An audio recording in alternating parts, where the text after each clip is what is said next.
सोचिए, एक तरफ वो इंसान है जो एकांत में बैठकर ना जीवन के गहरे रहस्यों और एकाकीपन पर कविताएं लिख रहा है। एक ऐसी दुनिया बुन रहा है जहां सिर्फ भावनाएं और पीड़ा है। बिल्कुल।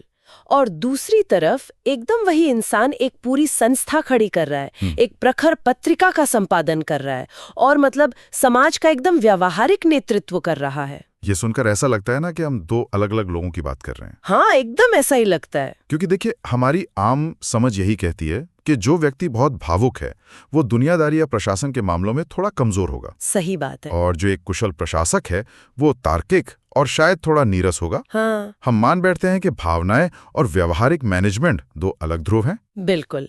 लेकिन आज के हमारे इस गहन विश्लेषण में हम जिस विषय पर चर्चा करने जा रहे हैं ना, वो इन सारी धारणाओं को पूरी तरह से तोड़ देता है। आज का विषय बहुत खास है। जी, आज हम the life and legacy of Mahadevi Verma नाम के स्रोत पर गहराई से बात करेंगे। और हमारा लक्ष्य सिर्फ एक बायोग्राफी पढ़ना नहीं है। बिल्कुल नहीं। हम यह समझने की कोशिश करेंगे कि कैसे एक ही व्यक्ति ने कविता के अमूर्त संसार और समाज सुधार की ठोस वास्तविकता दोनों में एक साथ महारत हासिल की। ये जानने का एक शानदार मौका है कि जिन्हें आधुनिक युग की मीरा कहा गया, उन्होंने भावनाओं की अथाह गहराई और बौद्धिक विश्लेषण के बीच इतना अचूक संतुलन कैसे बनाया। हाँ, तो चलिए एकदम शुरुआत से इस कहानी को खोलते हैं। मैं सोच रही थी कि इस बहुआयामी प्रतिभा की नींव आखिर पड़ी कैसे। शुरुआत उनकी जड़ों से ही करनी होगी। तो उनका जन्म 26 मार्च 1907 को उत्तर प्रदेश के फर्रुखाबाद में हुआ था। और एक बहुत ही दिलचस्प संयोग देखिए, उस दिन होली का त्योहार था। अरे वाह, रंगों का त्योहार है ना। रंगों के त्योहार के दिन एक ऐसी शख्सियत दुनिया में आती है जो आगे चलकर भारतीय साहित्य को अनगिनत रंगों से भर देने वाली थी। बहुत खूब। और उनका जीवन काल काफी लंबा रहा। 11 सितंबर 1987 को इलाहाबाद में उनका निधन हुआ था। जी, उनकी शुरुआती शिक्षा उज्जैन में हुई थी, जिसके बाद उन्होंने प्रयाग विश्वविद्यालय से संस्कृत में एमए की डिग्री ली। यहाँ मतलब उज्जैन और प्रयाग का संदर्भ समझना बहुत जरूरी हो जाता है। वो कैसे? देखिए, ये केवल दो शहरों के नाम नहीं है, ये दोनों ही भारत के बहुत प्राचीन सांस्कृतिक और आध्यात्मिक केंद्र रहे हैं। हाँ, वो तो है। बचपन के उस दौर में इस तरह के गहरे सांस्कृतिक माहौल में पलना और फिर संस्कृत जैसी प्राचीन भाषा में उच्च शिक्षा हासिल करना कोई छोटी बात नहीं है। और संस्कृत तो मतलब अपने आप में एक बहुत ही वैज्ञानिक और अनुशासित भाषा मानी जाती है ना? एकदम सही कह रही हैं आप। संस्कृत केवल बातचीत का माध्यम नहीं है, यह ध्वनि, अर्थ और दर्शन का एक पूरा विज्ञान है। इस भाषा के अध्ययन ने महादेवी जी की सोच को एक बहुत ही मजबूत दार्शनिक आधार दिया। उनके विचारों में जो एक ठहराव दिखता है ना, वो इसी का नतीजा है। और यहाँ एक और बात जो मुझे स्रोत पढ़ते हुए बहुत अद्भुत लगी, वो बचपन से ही चित्रकला, संगीत कला और काव्य कला, इन तीनों की ओर झुकाव रखती थी। तीनों कलाओं में एक साथ? हाँ। और अगर मैं आज के दौर की भाषा में कहूँ तो हम अक्सर किसी ऐसे कलाकार को जो 2-3 अलग-अलग विधाओं में माहिर हो, एक ट्रिपल थ्रेट आर्टिस्ट कहते हैं। ट्रिपल थ्रेट आर्टिस्ट, हाँ, ये अच्छा शब्द है। तो महादेवी जी अपने समय की एक असल ट्रिपल थ्रेट आर्टिस्ट थीं। वो शब्दों की लय जानती थी, रंगों से खेलना जानती थी और सुरों की समझ भी रखती थी। ये एक बहुत ही सटीक उपमा दी है आपने, और यही कारण है कि विद्यार्थी जीवन से ही उन्हें काव्य के क्षेत्र में एक अलग प्रतिष्ठा मिलने लगी थी। जरा सोचिए, जब कोई व्यक्ति रंग, सुर और शब्द तीनों की गहराई को महसूस कर सकता है तो उसकी अभिव्यक्ति का कैनवस कितना बड़ा हो जाएगा। बिल्कुल। उनकी कविताओं को पढ़ने पर जो एक संगीत महसूस होता है वो उनके संगीत के ज्ञान से आता है, और कविताओं में जो चित्र हमारी आंखों के सामने उभरते हैं वो उनकी चित्रकला की समझ से आते होंगे। एकदम सही। इन तीनों कलाओं ने मिलकर उस ठोस नींव का निर्माण किया जिस पर उनका पूरा साहित्यिक महल खड़ा हुआ। लेकिन देखिए, यहाँ पर इस कहानी में वो मोड़ आता है जिसने मुझे सबसे ज्यादा चौंका दिया। कौन सा मोड़? मतलब बचपन की रचनात्मकता, संस्कृत का ज्ञान और कविताएं लिखना, ये सब तो एक कवि की इमेज में एकदम फिट बैठता है। हाँ, एक टिपिकल कवि की इमेज। लेकिन जब हम उनके आगे के सफर और उनके द्वारा किए गए संस्थागत निर्माण को देखते हैं तो तस्वीर एकदम बदल जाती है। बिल्कुल बदल जाती है। वे लंबे समय तक प्रयाग महिला विद्यापीठ की प्राचार्या रहीं, इलाहाबाद से प्रकाशित होने वाली प्रसिद्ध मासिक पत्रिका चांद की संपादिका बनी। और इतना ही नहीं, उन्होंने प्रयाग में साहित्यकार संस्था नाम की एक पूरी संस्था की स्थापना कर डाली। और मैं कहूंगा कि यही वो बिंदु है जहां महादेवी जी अपने समकालीन कई साहित्यकारों से बहुत आगे खड़ी नजर आती हैं। सच में उन्होंने केवल कागज पर दुनिया नहीं रची, बल्कि जमीन पर उतरकर ईंट दर ईंट संस्थाएं भी बनाई। यहाँ मुझे एक उलझन हो रही है। मैं एक सवाल उठाना चाहूंगी। जी पूछिए। अक्सर यह माना जाता है कि जो लोग वेदना, पीड़ा या रहस्य की कविताएं लिखते हैं, जैसा कि महादेवी जी का मूल स्वर था, हाँ, वो रहस्यवादी कवित्री मानी जाती हैं। तो ऐसे लोग अपनी ही एक ख्याली दुनिया में खोए रहते हैं। वे अक्सर समाज की रोजमर्रा की झंझटों और प्रशासन से दूर भागते हैं। सही बात है। तो फिर एक ऐसी रहस्यवादी कवित्री एक कॉलेज की कुशल प्रिंसिपल कैसे हो सकती है? एक पत्रिका का संपादन करके लोगों को दिशा कैसे दे सकती है? ये विरोधाभास नहीं है? ये सवाल बहुत लाजवाब है और सतह से देखने पर यह विरोधाभास लगता भी है। तो असलियत क्या है? असलियत यह है कि अगर हम इस बात की जड़ में जाएं कि उनकी वेदना असल में थी क्या, तो सब कुछ शीशे की तरह साफ हो जाता है। अच्छा। महादेवी जी की पीड़ा कोई व्यक्तिगत निराशा या अवसाद नहीं थी, वो एक बहुत ही व्यापक और गहरी मानवीय करुणा थी। मतलब वो दर्द सिर्फ उनका अपना नहीं था? बिल्कुल नहीं। जब कोई व्यक्ति समाज के दर्द को, खासकर उस दौर में महिलाओं की पीड़ा को इतनी गहराई से महसूस करता है, तो वो सिर्फ एकांत में बैठकर आंसू नहीं बहाता। वो कुछ ठोस कदम उठाता है। जी, वो उस करुणा को एक हथियार बनाता है और बदलाव के लिए जमीन तैयार करता है। चांद पत्रिका और प्रयाग महिला विद्यापीठ के माध्यम से वे ठीक यही कर रही थी। अरे वाह, ये नजरिया ही एकदम अलग है। वे शिक्षा और साहित्य के लिए एक संस्थागत ढांचा बना रही थीं, ताकि आने वाली पीढ़ियों की महिलाओं को आजादी मिल सके। संवेदना को अक्सर कमजोरी मान लिया जाता है, लेकिन यहाँ संवेदना ही नेतृत्व की सबसे बड़ी ताकत बन रही थी। एकदम सही। चांद पत्रिका तो उस दौर में महिलाओं के अधिकारों पर बहस करने का एक प्रखर मंच बन चुकी थी। हाँ, और एक पत्रिका को चलाना, लेखकों को जोड़ना, पैसे का मैनेजमेंट देखना, ये तो एक जबरदस्त लीडरशिप की मांग करता है। बिल्कुल। उनका विजन केवल अपने व्यक्तिगत अभिव्यक्ति तक सीमित नहीं था। तो उनके बाहरी संगठनात्मक कौशल को समझने के बाद अब थोड़ा उनके उस आंतरिक भावनात्मक संसार की गहराइयों में चलते हैं, जिसने उन्हें अमर कर दिया। मतलब उनके काव्य और छायावाद के सफर की ओर। हाँ, उन्हें छायावाद का चौथा स्तंभ कहा गया है और निराला वैशिष्ट्य की स्वामिनी बताया गया है। जो लोग छायावाद से बहुत परिचित नहीं हैं, उनके लिए आप इसे कैसे समझाएंगे? देखिए, छायावाद हिंदी साहित्य का वो स्वर्ण युग माना जाता है जहां कविता पुराने उपदेशात्मक नियमों से आजाद हुई थी। ये वो दौर था जब कवियों ने बाहरी दुनिया के बजाय मनुष्य की आंतरिक भावनाओं, प्रकृति और आत्मा के रहस्यमयी संबंधों की ओर देखना शुरू किया। और इसके 4 स्तंभ कौन थे? जयशंकर प्रसाद, सूर्यकांत त्रिपाठी निराला, सुमित्रानंदन पंत और महादेवी वर्मा। और स्रोत बताता है कि महादेवी जी मुख्य रूप से एक गीति कवयित्री यानी लिरिकल पोएट थीं।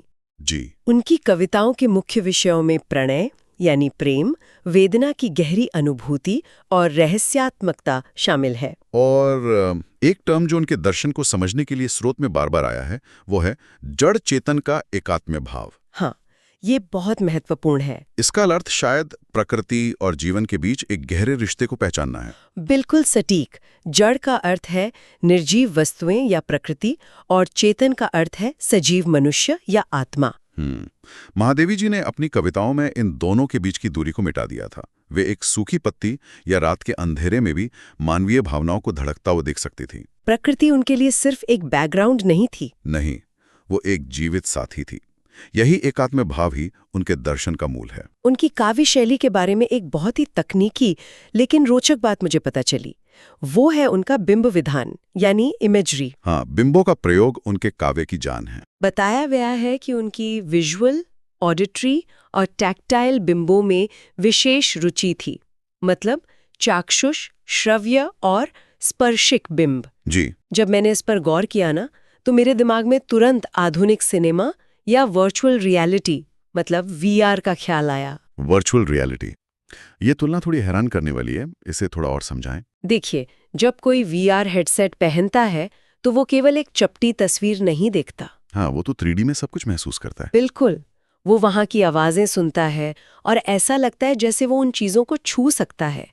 महादेवी जी की कविताएं पढ़ना बिना किसी मशीन के वीआर का अनुभव करने जैसा है। क्या बात है, ये बहुत ही सजीव उपमा है ना? उनके रूपक और अन्योक्ति जैसे अलंकारों के कारण पढ़ने वाला केवल शब्दों को पढ़ता नहीं है, वो उनके बनाए दृश्य को देखता है और हवा की सरसराहट को सुनता है और उस करुणा को अपनी त्वचा पर महसूस भी करता है। जी, यही कारण है कि भाषा पर उनका अधिकार इतना सहज माना जाता है। वे अप्रस्तुत के माध्यम से प्रस्तुत के साम्य गुणों का चित्रण करती थीं। मतलब किसी अनदेखी भावना को समझाने के लिए प्रकृति का सहारा लेना। हाँ, इस पूरी चर्चा को एक बहुत ही खूबसूरत विचार समेटता है जो श्रोत में दिया है। छायावाद ने उन्हें जन्म दिया था और उन्होंने छायावाद को जीवन दिया। ये सुनने में जितना काव्यात्मक है उतना ही गहरा भी है। मैं भी यही सोच रही थी। इसका क्या मतलब है? इसका अर्थ यह है कि जिस दौर में उन्होंने लिखना शुरू किया, उस छायावादी माहौल ने उनकी कला को पनपने का मंच दिया। इसलिए कहा गया कि छायावाद ने उन्हें जन्म दिया। समझी। लेकिन जब ये युग अपने अंत की ओर जा रहा था, तब महादेवी जी की परिपक्व रचनाओं ने इस विधा को इतनी गहराई दे दी कि छायावाद हिंदी साहित्य में अमर हो गया। इसलिए उन्होंने छायावाद को जीवन दिया। बिल्कुल। ये एक युग और एक कलाकार के बीच की अद्भुत साझेदारी है। अब उनके इस शिल्प को समझने के बाद आइए उनके साहित्य के उस विशाल कैनवस की तरफ चलते हैं, जहां ये सारे विचार वास्तव में कागज पर उतरे। हाँ, और ईमानदारी से कहूं तो उनकी रचनाओं की लिस्ट देखकर मैं दंग रह गई। उनका रचनात्मक दायरा वाकई चकित कर देने वाला है। अगर हम उनके काव्य संग्रहों पर नजर डालें तो निहार, रश्मि, नीरजा और सांध्य गीत जैसे नाम आते हैं। और यामा और दीपशिखा को तो कोई भूल ही नहीं सकता। एकदम सही। सांधिनी, प्रथम आयाम, सप्तपर्णा और अग्नि रेखा भी इसी लिस्ट का हिस्सा है। यामा जैसी किताब तो रहस्य और आध्यात्म का ऐसा समुद्र है जिसमें बस डूब जाने का मन करता है। बिल्कुल, पर यह उनके व्यक्तित्व का सिर्फ एक पहलू है। और ये ही बात मुझे सबसे ज्यादा चौंकाती है, क्योंकि जब हम उनके गद्य की तरफ मुड़ते हैं तो रेखा चित्र और संस्मरणों में अतीत के चलचित्र और स्मृति की रेखाएं मिलती हैं। निबंधों की सूची भी काफी लंबी है उनकी। हाँ, श्रृंखला की कड़ियां, विवेचनात्मक गद्य और संकल्पिता जैसे नाम। एक ही लेखिका यामा जैसी अमूर्त कविताएं लिख रही है, और साथ ही श्रृंखला की कड़ियां जैसे विश्लेषणात्मक निबंध भी। यही तो, ये भावनाओं और तर्क का एकदम दुर्लभ संगम है। आमतौर पर कोई या तो बहुत अच्छा कवि होता है या फिर बहुत अच्छा निबंधकार। और यहीं पर महादेवी जी की बहुमुखी प्रतिभा का प्रमाण मिलता है।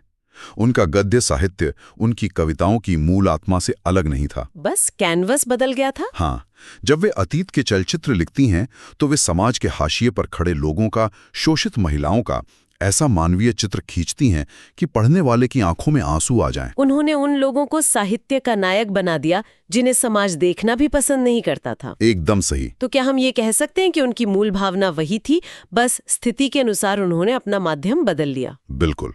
जब उन्हें अपनी आंतरिक आध्यात्मिक पीड़ा व्यक्त करनी होती थी तो वे कविता का सहारा लेती थीं। और जब समाज की विसंगतियों पर वार करना हो तो वे गद्य का इस्तेमाल करती थीं। श्रृंखला की कड़ियां को ही ले लीजिए। ये पुस्तक भारतीय नारी की सामाजिक स्थिति और पितृसत्ता का इतना तीखा विश्लेषण करती है कि आज भी प्रासंगिक लगती है। ये ऐसा है जैसे कोई बेहतरीन शिल्पकार हो जिसके पास हर तरह के औजार हों। हाँ, और उसे पता हो कि कब कौन सा औजार इस्तेमाल करना है। भावनाओं को सहलाने के लिए कविता और कुरीतियों पर प्रहार करने के लिए तार्किक गद्य। बहुत ही सुंदर तरीके से आपने इसे समेटा है। अब जब किसी का योगदान इतना व्यापक हो तो ये स्वाभाविक है कि राष्ट्र से सर्वोच्च सम्मान से नवाजेगा। उनके सम्मानों की लिस्ट भी बहुत लंबी है। और वे सम्मान केवल मेडल नहीं थे, वे समाज में आ रहे एक बड़े बदलाव की मोहर थे। वे साहित्य अकादमी की फेलोशिप प्राप्त करने वाली पहली लेखिका थीं। पहली महिला, जी, यह बहुत बड़ा मील का पत्थर था। इसके अलावा भारत सरकार ने उन्हें पद्म भूषण और फिर पद्म विभूषण से भी सम्मानित किया। और यामा के लिए उन्हें ज्ञानपीठ पुरस्कार भी मिला था ना? जी, साहित्य का सर्वोच्च सम्मान। और तो और भारतीय डाक विभाग ने जयशंकर प्रसाद के साथ उनका एक युगल डाक टिकट भी जारी किया था। अगर हम इन सम्मानों को आज के परिप्रेक्ष्य में देखें तो ये पुरस्कार सिर्फ एक व्यक्ति का सम्मान नहीं थे। तो फिर क्या थे? ये उस आधुनिक मीरा के अदम्य साहस का सम्मान थे जिसने अपनी वेदनाओं को छुपने का बहाना नहीं बनाया बल्कि अपनी ताकत बना लिया। कितनी गहरी बात है। साहित्य अकादमी की पहली महिला फेलो बनना इस बात का प्रमाण है कि उन्होंने आने वाली पीढ़ियों की लेखिकाओं के लिए बंद दरवाजे खोल दिए। वे एक जीता जागता उदाहरण बन गई कि एक महिला साहित्य के शिखर पर बैठकर भी जमीनी मुद्दों का नेतृत्व कर सकती है। बिल्कुल। चलिए, तो अब इस बेहद रोचक चर्चा को समेटने का वक्त आ गया है। आज के इस विश्लेषण से एक बात तो साफ हो गई है कि महादेवी वर्मा केवल एक कवयित्री नहीं थी। वे अपने आप में एक पूरी संस्था थी। हाँ, उन्होंने भाषा पर सहज अधिकार रखा, छायावाद को जीवन दिया और शिक्षा के बुनियादी ढांचे को मजबूत किया। और ये साबित कर दिया कि एक इंसान के भीतर कोमल भावनाएं और लोहे जैसा दृढ़ संकल्प दोनों एक साथ मौजूद रह सकते हैं। यही बात आज की तेज रफ्तार दुनिया में हर इंसान के लिए एक बहुत बड़ी प्रेरणा है। जहां लोग किसी एक क्षेत्र में भी विशेषज्ञता हासिल करने के लिए संघर्ष करते हैं, वह महादेवी जी का जीवन दिखाता है कि गहरी संवेदना और कुशल तार्किक दिमाग एक ही व्यक्तित्व में सह अस्तित्व रख सकते हैं। बिल्कुल। और इस चर्चा को खत्म करने से पहले मैं एक ऐसा विचार छोड़कर जाना चाहती हूँ जिस पर सोचने में लोगों को मजा आएगा। कौन सा विचार? हमने उनके उस दर्शन की बात की थी, जड़ चेतन का एकात्म्य भाव, यानी प्रकृति और जीवन में एक गहरा जुड़ाव देखना। हाँ, प्रकृति को अपना सजीव साथी मानना। तो जरा सोचिए, आज के इस डिजिटल युग में जहां हमारे पास सूचनाओं का अंबार है, हम तकनीक से जुड़े हैं, पर क्या हम अपने आसपास की प्रकृति से, पेड़ों से और यहाँ तक कि एक दूसरे से कटे हुए महसूस नहीं करते? ये तो सच है। एक अजीब सा अकेलापन हर तरफ है ना? तो अगर महादेवी जी आज हमारे बीच होती, तो क्या उनकी वही कविताएं और उनका वो जड़ चेतन के जुड़ाव का दर्शन इस आधुनिक अकेलेपन की सबसे कारगर दवा बन जाता? क्या आज हमें फिर से उन डिजिटल स्क्रीन्स को हटाकर उन असली बिंबों को महसूस करने की जरूरत नहीं है जो हमें हमारी जड़ों से जोड़ सकें? ये एक ऐसा गहरा सवाल है जो सच में बहुत देर तक जहन में गूंजता रहेगा। तो इसी गहरे विचार के साथ हम आज के इस गहन विश्लेषण को यहीं विराम देते हैं। सुनने वालों से अनुरोध है कि इस पर विचार जरूर करें। हमारे साथ इस सफर में जुड़ने के लिए बहुत बहुत शुक्रिया।